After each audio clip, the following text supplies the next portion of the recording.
Welcome to our video today, where we talk about one of the most shocking and disturbing clips ever uploaded on the internet. Yes, the video known as Cat in Blender. In this viral clip, it seemed like something extremely cruel was happening inside a grinder.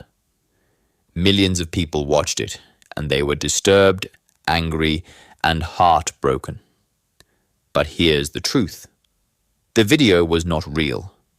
It was created using CGI and editing tricks designed only to grab attention and cause outrage. No living being was actually harmed.